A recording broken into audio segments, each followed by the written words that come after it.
Hi guys, welcome to the channel. This is what if Gohan was sent to Naruto. Before we start, remember to like and subscribe to help the channel.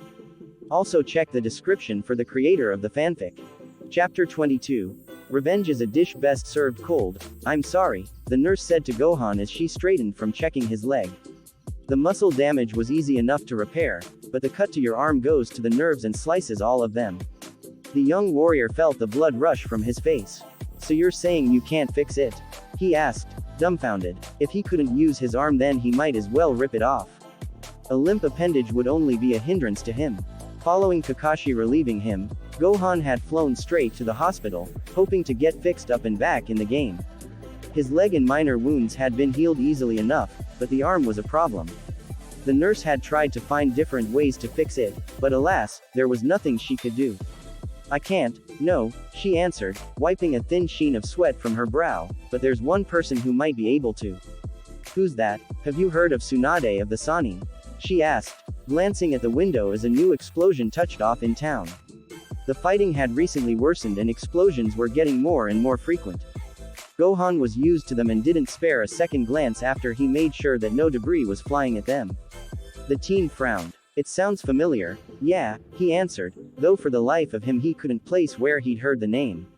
She can fix it. Yes, the nurse answered with a firm nod. There's nothing that Konoha's patron saint of the hospital cannot fix.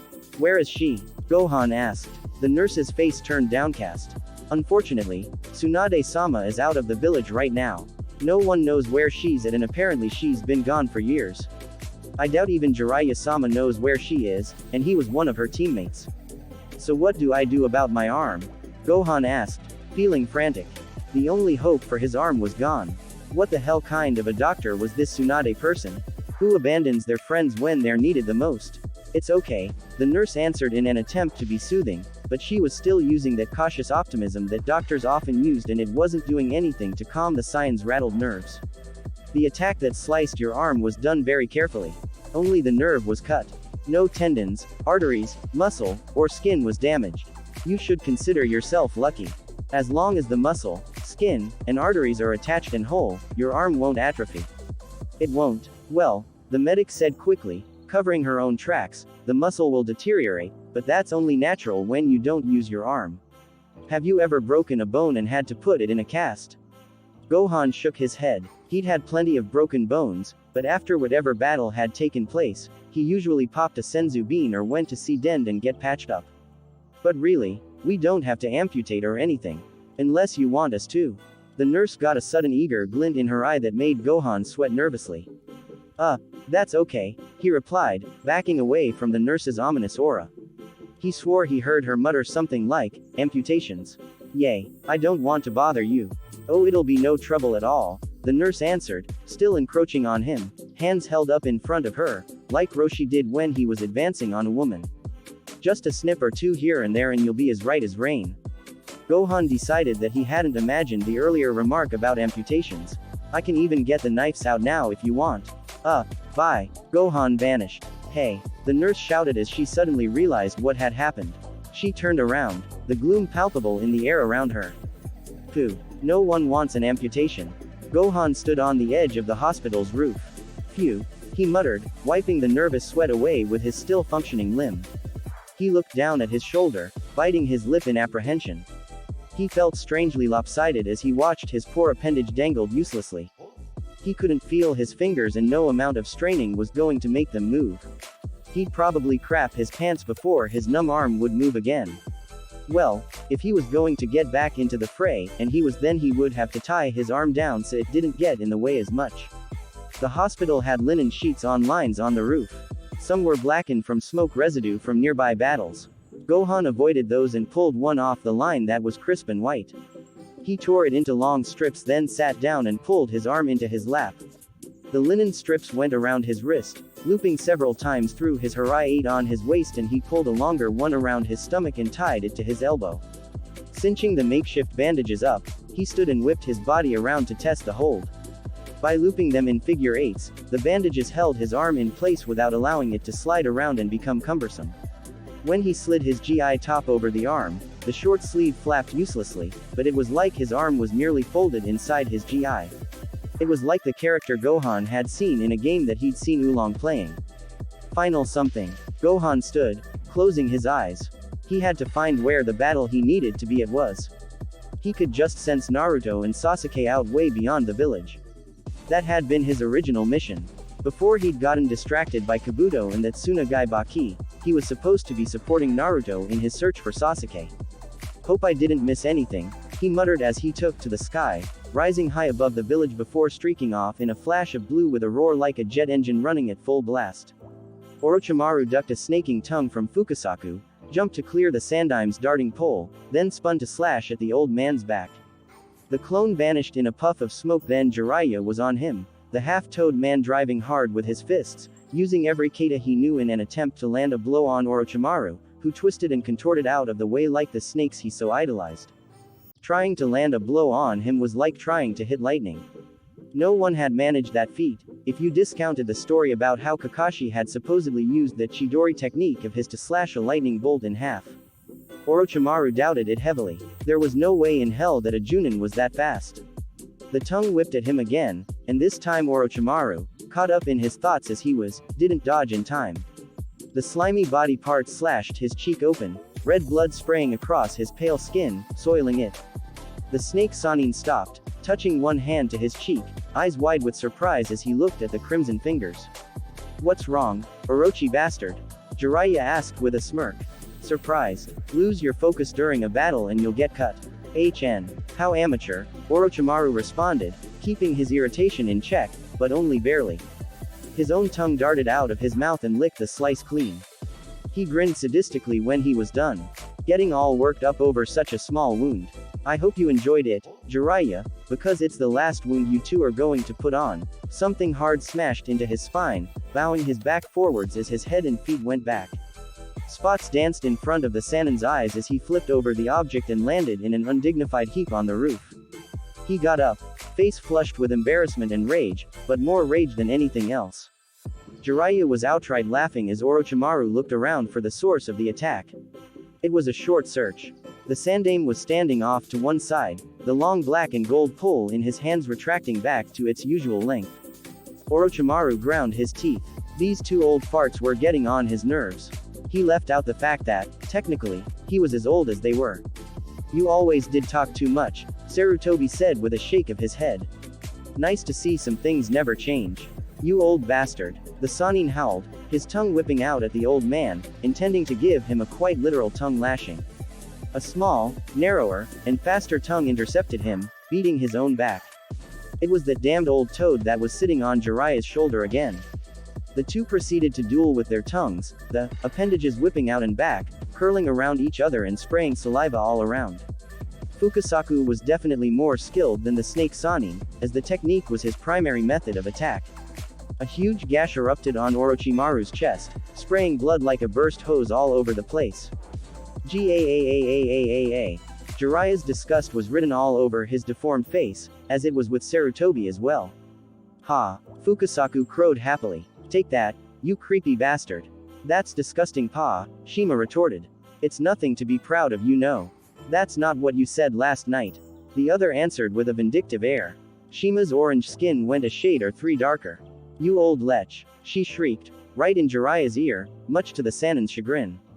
"I oughta come over there and kick your old and withered ass for a tasteless comment like that. As if you could, you old bag." Pa Toad shouted, in Jiraiya's other ear this time. It was like they were using his head for a loudspeaker. Jiraiya thought helplessly as he swayed to the right from the force of the yelling, then back to the left as Shima retorted. Contrary to popular belief, and one that Jiraiya wasn't about to correct, he actually did have something between his ears. It helped both his intelligence gathering for Konoha and his research for his book if people thought him old and senile. "I ain't that old yet, Fukasaku," Shima shouted. "I'm still young enough to kick you around." "Ha, you couldn't kick the broad side of a barn, old and withered bitch. You can take old and withered and shove it. You're older than I am, damn pervert. Jiraiya-chan here's been rubbing off on you. Please leave me out of this," Jiraiya muttered. He was ignored. "Shut up, I'd rather spend time with Jiraiya-chan than with an old hag. You're more old and withered than Tsunade-chan, and trust me, without that genjutsu of hers, that's saying something." Jiraiya's patience reached its limit. "Shut up, He screamed. You shut up. Both toads shouted together, mashing fists into his still open mouth. Jiraiya spluttered, spitting madly as he tried to get the foul taste of old toad skin out of his mouth. He would need a truckload of mouthwash after this. In case you haven't noticed, Jiraiya answered, voice trembling with forced calmness, we're still in the middle of a battle, so if you could wait to have your lovers spat somewhere else, I'd appreciate it. He kept his eyes on Orochimaru, who was quickly recovering from the gash in his chest, his face serious. And for the record, you're both more old and withered than Tsunade. 2 lumps blossomed on his head as Fukasaku and Shima walloped him at the same time.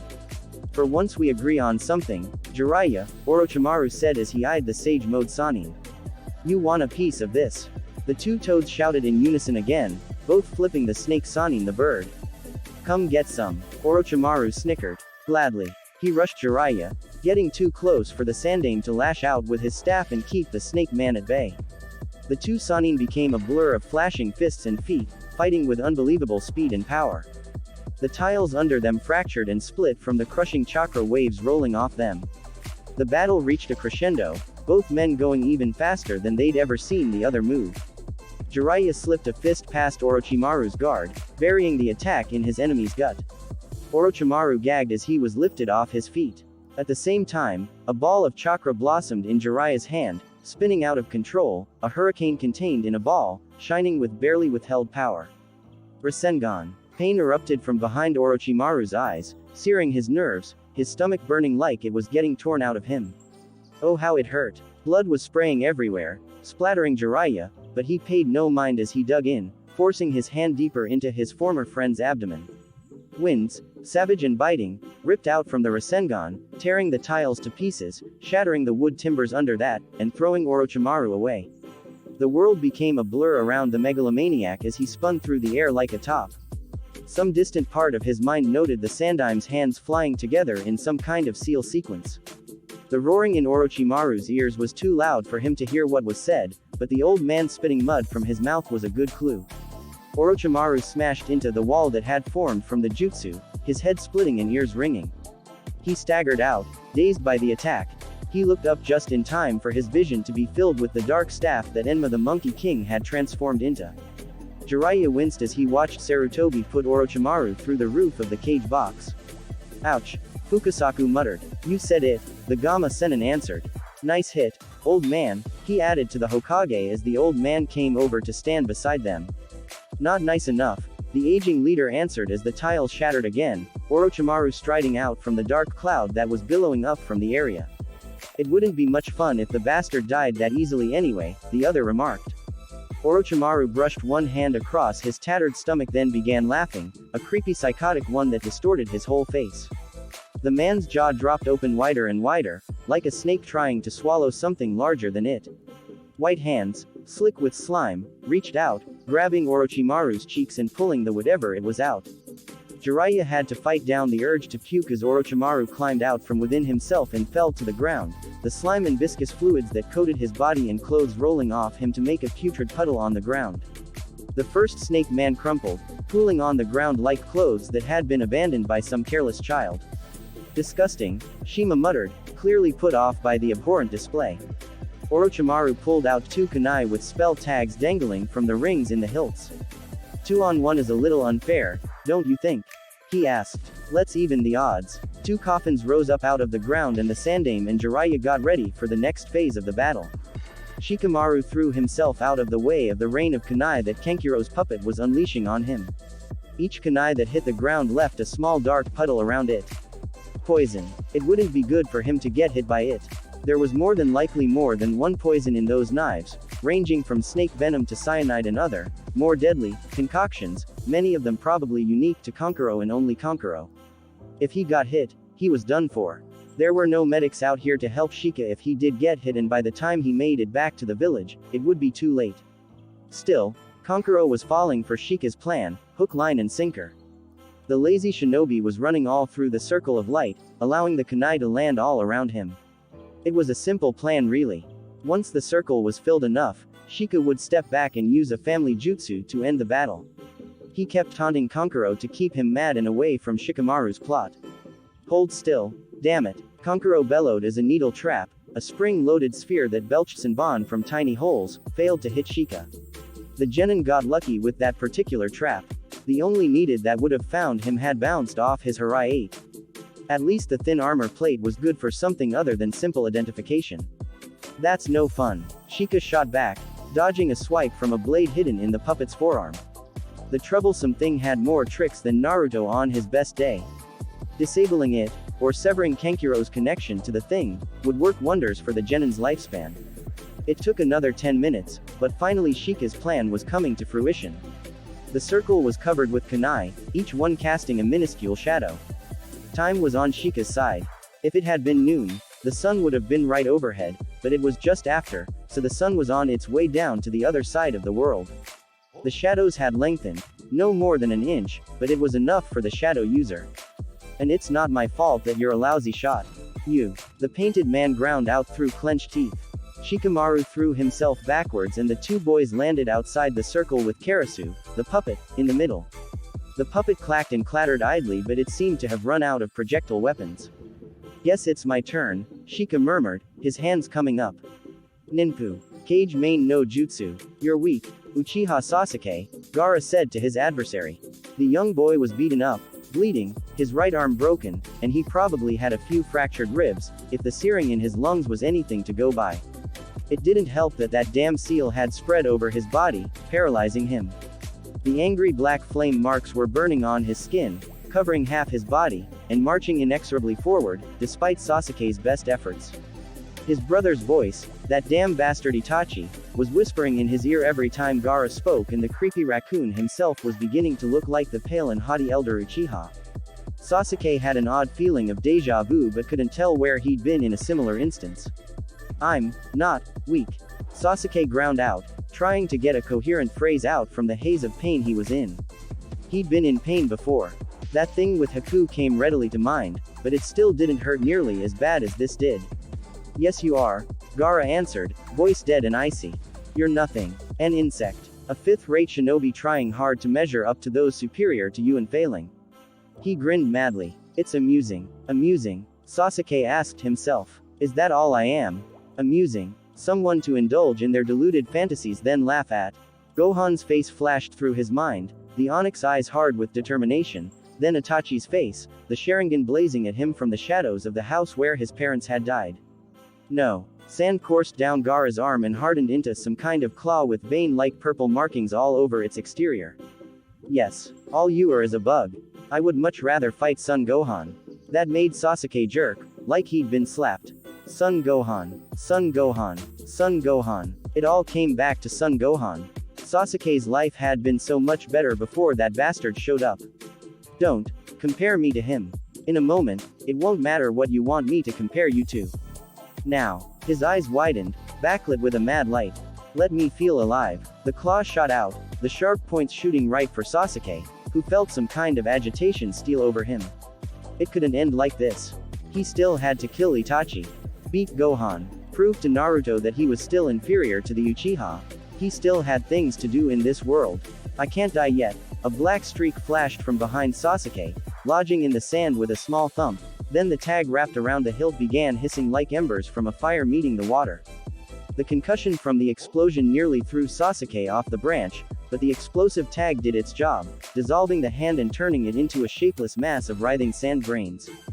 Gaara and Sasuke both looked for the source of the attack. It wasn't hard to find. Naruto stood on a branch above and behind Sasuke, arms folded proudly over his chest. "What's up, Sasuke?" he asked, as if he was the greatest shinobi in the world. "The fuck are you doing here?" The Uchiha ground out as Naruto leapt from his branch to Sasuke's. "What's it look like?" Naruto shot back. "I'm savin' your ass." He glared at Gaara. "Are you the one who did this to him?" The other Jinchuriki glared back. "And if I am?" Naruto leveled a defiant finger. "Then I'm gonna kick your ass." Gohan streaked low over the trees, parting the canopy in his wake, the tips snapping back and forth with the dry rubbing noise of leaves coming into contact with one another. It sounded like the forest was applauding the teen's decision to go after his friends.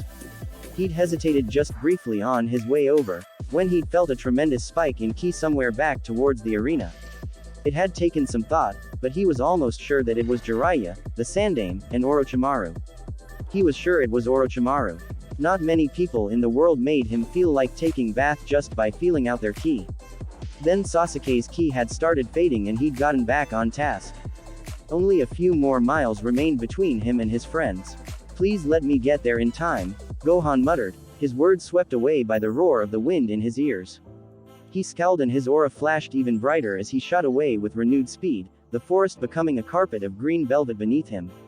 Kabuto grunted as Kakashi's kunai slashed into his arm, not deep enough to slash muscle, but enough to send blood flying, soaking the sleeve of the traitor's robes. Impressive, Kakashi-san, Kabuto said with a smirk, but inwardly he was scowling. The Sharingan was proving to be a real problem. That was the reason that Kabuto had expected Baki to stick around to provide backup, since the Uchiha bloodline wasn't meant to be used against someone in 2-on-1 combat and would significantly nullify the advantage Kakashi gained from it. Unfortunately, Baki had proven to be as reliable as the sand in a hurricane. Kakashi didn't deign to answer him, instead flinging a volley of shuriken at the traitor, which were quickly avoided. Kabuto smiled nastily as he congratulated himself on an excellent evasion, but his smile vanished as Kakashi blurred into being in front of him, kunai already slashing towards his neck. Kabuto wasn't fast enough in his evasion and the kunai opened a small cut on his neck that leaked blood. A quick pass with a healing jutsu solved the problem, but it robbed Kabuto of chakra that he didn't have to spare. Apparently, he noted, as his knees quaked a little, he'd spent too much chakra attempting to keep up with Gohan-kun. It was a miracle he had been able to, even with the young warrior deprived of the use of one leg. The Junin noted his enemy's problem. Looks like Gohan was a little too much for you. Huh, he remarked easily enough, nothing escaping the gaze of his Kekkei Genkai. I thought I disabled him enough, the other admitted with a self-depreciating shrug. Apparently I, like many before me it seems, underestimated Gohan-kun's tenacity and his, rather large reserves of strength. Kabuto began searching for a way out. Kakashi's Sharingan consumed a massive amount of chakra, limiting its time of use and its effectiveness, but even with that limitation, Kakashi was smart enough to watch that and Kabuto was already low on chakra. Kakashi wasn't at 100% either, but he wasn't as low as Kabuto was either. A war of attrition was something that Kabuto couldn't win, and that was what this battle was degenerating into. There was also his physical condition to consider. Kakashi was infamous for his ability to slaughter enemies with the minimal amount of motion required. He'd brought it to an art form. Kabuto was already getting fatigued and needed to recuperate. Kabuto preferred to dispatch his foes with one shot. Against a more experienced shinobi like Kakashi, who was not only a highly experienced shinobi, but also a former member of Anbu with the Uchiha's coveted bloodline. The chances of that one blow were close to nothing. Kakashi decided to force Kabuto into a more favorable position. He was going to use an old trick that he had used once before. It was tough, since he couldn't use hand seals, else he would tip off Kabuto and would require two different clone jutsu, which was very difficult to sustain. The reason Kakashi had only used the strategy once was that he'd almost passed out in the middle of a tough battle because the strain on his inner coils was tremendous. If he managed to kill Kabuto now, then it wouldn't matter. The Scarecrow set about gathering the required chakra. He was ready. Kakashi tried not to show outward strain as he pushed the two jutsu out in front of him. Thankfully, Kabuto seemed to be more interested in looking for a way out than fighting him at the moment. By the time the silver-haired genin was done plotting his escape, Kakashi's clones were in position. Kabuto opened his mouth to speak and Kakashi made his move, feeling perspiration soak the inside of his mask and the black Junin's uniform. Kabuto's foot swept upwards, kicking the rushing Junin in the chin. Kakashi vanished like a cheap hologram as another Kakashi lunged forward, stabbing with a kunai. Kabuto grunted and rotated again, sweeping his other foot up in a follow-through. His shin smashed into the Junin's head. Kakashi popped in a flash of shinobi smoke. What? The chirping of birds filled the air. Chidori. Kabuto suddenly realized he'd been had. The first clone had gotten him committed to an attack, the second clone setting him up, and now the real Kakashi, or a third clone, was capitalizing on Kabuto's sudden vulnerability. Kakashi's hand ripped through Kabuto's chest. The genin sagged, lifeless, as Kakashi wrenched his hand free. That was when he noticed that something was wrong. The blood that was soaking his arm wasn't fresh. It was congealed, as if the genin had been dead for a day or so. Laughter floated to the Junin on the air as he kicked over the body. The face wasn't Kabuto's. It was someone that Kakashi had never seen before. Isn't it interesting what you can do with a simple kawarimi? Kabuto's voice asked. I'm glad I had the foresight to hide a body nearby for just this type of emergency.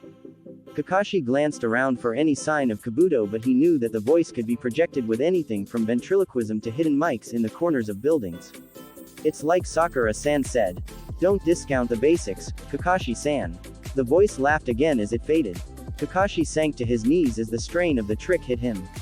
He suddenly realized why he never used the combination. He felt like he could sleep for 2 weeks as it was now, but he still had things to do, like repelling an invasion. He glanced at the sky. Gohan had passed over some time ago, coming from the direction of the hospital. Kakashi surmised that he'd gotten treatment for that leg and arm that had been made useless. Now he was going after Naruto and the rest. Get there, Gohan, the Junin muttered as he pulled his Harai 8 down and popped a soldier pill to get him on his feet. The boost of chakra was appreciated and needed. There were still enemies to kill after all. They will need the help. Kage main no jutsu. Shika's shadow shot out like a bullet, stretching thinner and thinner as it sped for Kankuro. You're useless, the Suna Genin snorted. That won't work. Shikamaru only smiled as the shadow stopped, going as far as it could, quivering like a dog on a leash. See. The shadow darted to the left, into the shadow of a kunai and shot forward with renewed speed. What? Kankuro shouted, suddenly realizing his mistake as he watched the kunai dart from shadow to shadow, gaining length and speed with each pass. Shit. Looks like that dumbass sister of yours didn't figure this out, did she? Shikamaru asked with a smirk. And when I'm done here, she's next. His face darkened. She'll pay. I'll make her sorry she ever set eyes on Ino. Kankuro's fingers wiggled and wires suddenly glinted in the sun. They yanked on the handle of every kunai and Senbon, pulling them from the ground and back behind Kankuro. Shika's shadow suddenly quivered and stopped, taking all of the young genius concentration not to let it dissipate. So why waste time on me? The painted genin asked. Shikamaru's smirk widened. I had to make sure I could take you bastards by myself, without Choji and Ino to back me up. This is my grudge and no one else's. His fingers flashed through another few seals. And I'm not done yet. The shadow became extra thin and darted into one of the holes left by the kunai. It shot into the hole, then out again and kept going. Damn. Kankuro leapt backwards, Karasu forgotten as he tried to keep out of Shika's trap. I win. Kankuro crowed as Shika's shadow whipped past him. Now it's your turn to die. He wiggled his fingers. Nothing happened. What? Nara Shikamaru smiled grimly. Kage main no jutsu, successful. How? Kankuro demanded, even as he tried to fight off the paralyzing technique. Shikamaru turned his head in answer and Kankuro's head turned as well, mimicking the leaf nin's movements. No way. A tendril of shadow was extending from the bushes off to the left and Kankuro was willing to bet that it snaked through the shadows of the forest undergrowth to the bastard leaf guy's feet. Who said Kage main was my only family jutsu? Shika asked. There's 3 that we use. The first is Kage main. The second is the one I used to tag you just now. Kage nui no jutsu. And the third is, his hands flashed again, ninpu. Kage kyubi shibari no jutsu. The shadows under Kankuro's feet became like water and shot up his body. Kankuro screamed as ethereal hands clamped down on his neck and began squeezing. Within seconds, he slumped, unconscious, as Shikamaru released the jutsu and walked over to him, looking down at the faintly blue Suna nin dispassionately. He sighed and gathered chakra into his hands before bringing them down on Kankuro's chest. The other genin gasped sharply and began breathing again. Shika stuffed his hands in his pockets and walked away. You're only the test subject, Shika said to the unconscious genin. I don't have any grudge against you. His gaze steeled. But your sister won't be so lucky. He vanished into the trees, moving to catch up to Naruto and Sasuke. A wind blasted over the trees not too long after, Gohan racing to catch up to Naruto as well, but he never noticed Kankuro as leaves rained down on Kankuro's limp form. Kankuro had found out the hard way one of the Nara clan's favorite phrases. Revenge is a dish best served cold. Thanks for listening. If you want the next part of this video, be sure to like, subscribe and comment and hit that bell notification. See you next time.